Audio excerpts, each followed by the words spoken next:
Depuis le début des vacances, à Sérignan, dans l'Hérault, se tient le camp du Norseroun. Norseroun, qu'est-ce que cela veut dire? Norseroun signifie en arménien nouvelle génération.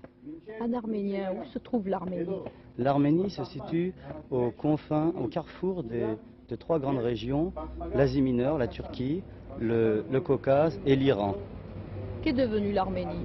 L'Arménie est aujourd'hui un pays, certes petit, l'Arménie soviétique, et l'autre partie beaucoup plus importante qui est occupée actuellement par la Turquie.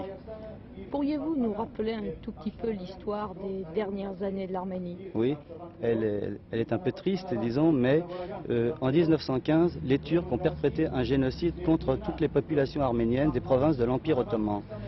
C'est pour ça que les Arméniens, les rescapés, se sont dispersés autour du monde, ce qu'on appelle la diaspora. Et en France, nous sommes 150 000. De par le monde, combien êtes-vous?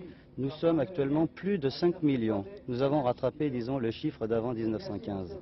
Vous me disiez qu'en France, vous étiez 150 000. Dans Oui. quelle grande région française êtes-vous? Principalement dans trois régions, la région parisienne, la région lyonnaise, le centre de la France, Lyon, Saint-Étienne, et la région du sud de Marseille, particulièrement Provence.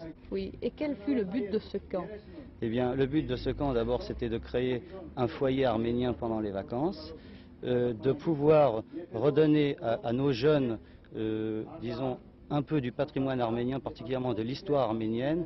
Et c'est pour ça, d'ailleurs, comme le fait mon camarade, il explique actuellement la géographie de l'Arménie, ce que beaucoup ignorent. Beaucoup de jeunes sont avides de connaître l'histoire de leur passé. Mais ne croyez pas qu'ici, nous n'avons que des conférences.